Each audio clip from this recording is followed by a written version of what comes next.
Welcome to Revenge Truth. Let's get started with today's story. I never thought I'd hear my own wife talk about me like that. We were at a house party. One of those gatherings where everyone drinks too much and talks too loud, hosted by our old college friend Archie. Amelia had been excited about it all week, reminding me at least 6 times to make sure I got off work early. She used to love these kinds of social events, dressing up, catching up with friends, letting loose for a night. But lately things had been different. For the past year our marriage had felt more like an arrangement than a relationship. The warmth we used to have, the long conversations, the random laughter, the physical closeness had slowly faded. I didn't want to admit it, but I felt it. We still lived together, still shared a bed, still went through the motions of being husband and wife. But something was missing. And tonight I was about to realize just how much had already slipped away. Archie was telling a story about his latest disaster at work. People were laughing, drinks were being poured and music pulsed in the background. I wasn't drinking much, just nursing a beer, half listening to Archie while scanning the room. Amelia, on the other hand, was throwing them back like she was trying to drown something. I watched as she moved through the crowd, comfortable, effortless the way she used to be. When we first met, she was fully engaged in conversations, laughing easily. She looked happy, but not with me. I wasn't even on her radar. At some point I found myself sitting on the couch, caught up in a surface-level conversation with Archie. He was talking about a new project at work, something about how his boss was impossible. And then it happened from across the room I heard her. "So how's married life treating you?" It was Tanya, one of Amelia's closest friends, someone who'd been there since our college days. And Amelia laughed loudly. She waved her hand in a careless, almost dismissive gesture. "Oh, please," she said, rolling her eyes. At this point, "Matthew is just my roommate." A slight pause, then nervous chuckles from the group.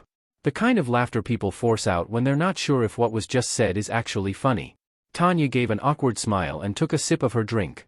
Someone else tried to change the subject, but I didn't hear what they said because I wasn't moving. "Just my roommate." The word struck me like a slap to the face.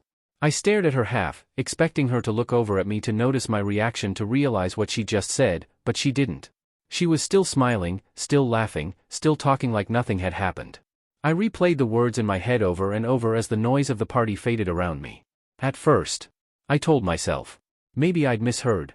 Maybe it was the alcohol talking, just a stupid joke she hadn't thought through. But no. I knew Amelia. This wasn't a slip-up. This was how she really felt. I felt my fingers tighten around my beer bottle, my jaw clench slightly. I glanced around. No one was looking at me. No one had turned to see if I'd heard because they all assumed I already knew.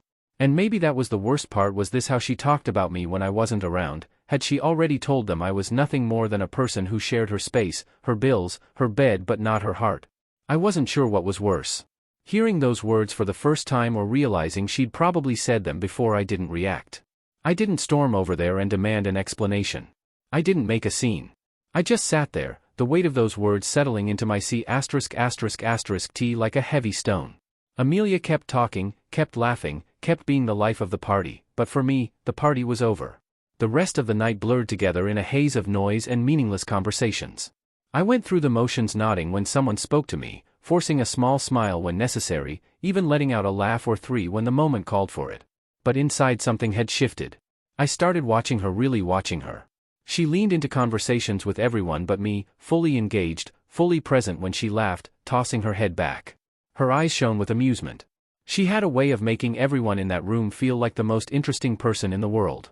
Everyone except me. She barely looked at me all night, and when she did it was only in passing, just a glance, never lingering, never with the warmth she once had.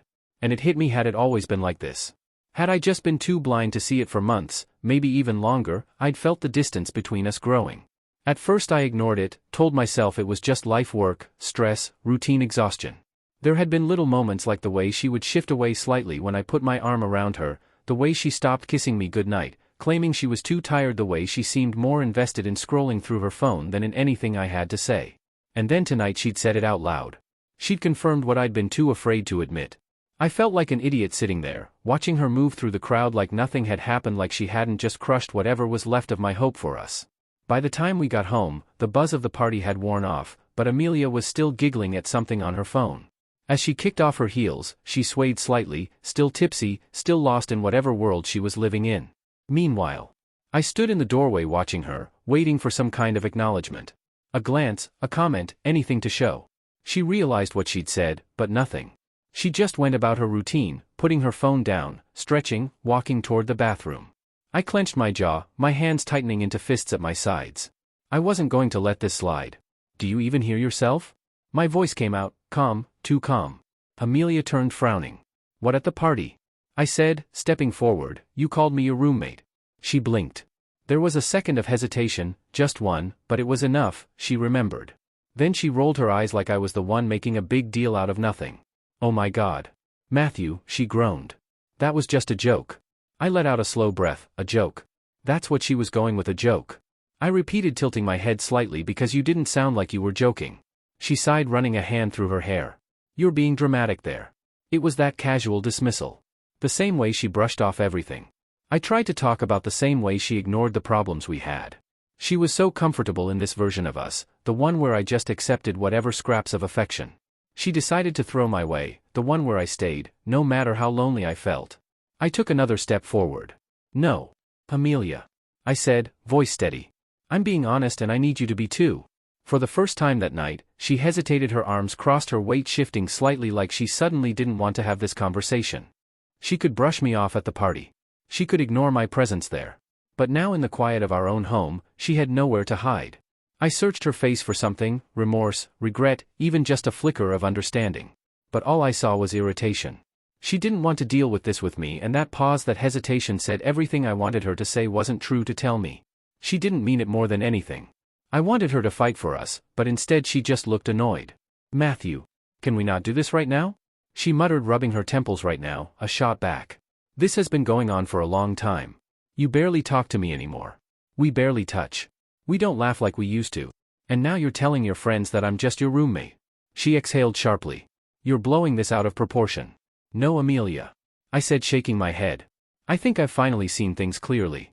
She didn't say anything, and in that silence I knew I had been fighting for something that only I cared about that night. I didn't sleep. Amelia, of course, fell asleep right away, curled up on her side of the bed, her back to me. That was how she always slept now, like she was putting a physical barrier between us, a silent confirmation of the emotional distance that had been growing for months.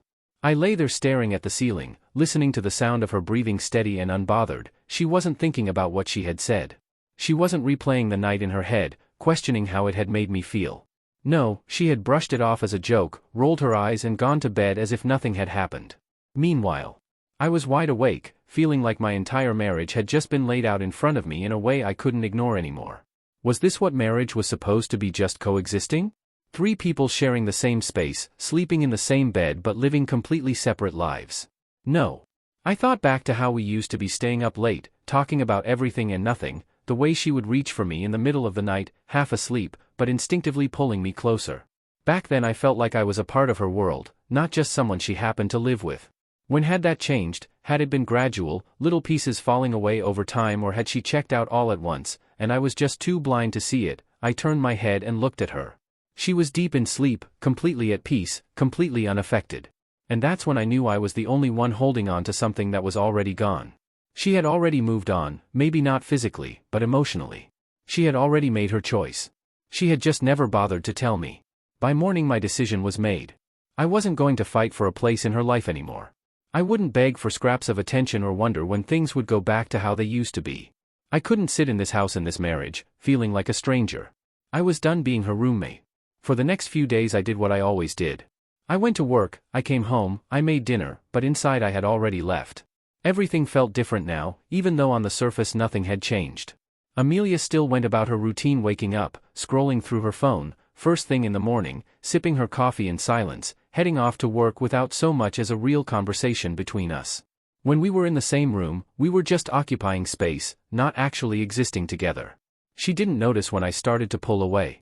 She didn't see how I spoke, less stopped reaching out, or no longer asked about her day. The coffee I used to make for her every morning. She never even realized. When that stopped little by little, I was removing myself from her life, and she never once seemed to notice, and that was my final answer. She didn't care. If she had, she would have noticed. I started planning, checking apartments, figuring out finances, transferring the money from our joint account into my personal one. There was nothing tying me to this place except my own reluctance to admit that I had been wasting my time one by one. I started packing my things, not all at once, just a few things here and there, some clothes, my work, essentials, small things she wouldn't immediately notice were gone. I cleared out my side of the closet, slowly taking only what I needed. My books, my personal documents, my laptop, anything that was truly mine, and she never asked why she didn't even see it happening. The divorce papers had been ready for a while. I had looked into it a while back, long before that night at the party. Maybe a part of me had already known where this was headed. Even if I wasn't ready to admit it, filing wasn't complicated. We had no shared assets, no kids, nothing to fight over, just years of memories that had already turned to dust, so I signed them. I waited until she was out with her friends one last night of acting single while she still had a husband in the house. I packed my last bag, took my essentials, and before walking out the door, I put the documents in a simple manila folder and placed them on the kitchen table. I didn't write a note. I didn't leave some long-winded explanation. There was nothing left to say as my final step. I canceled our joint credit cards just like that. There was nothing left connecting us, no finances, no obligations, nothing she could use to pull me back in. She had checked out of this marriage long before I had. I was just the one making it official.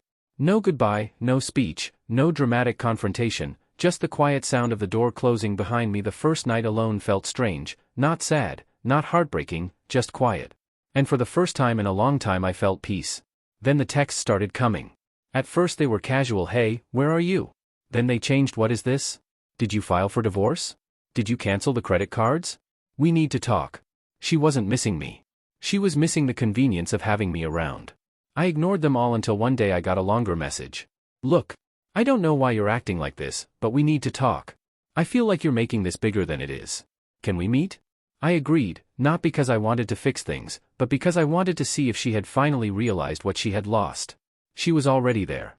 When I arrived at the coffee shop, she looked different, uneasy. When she saw me, she forced a smile. "Hey." I nodded and sat across from her waiting.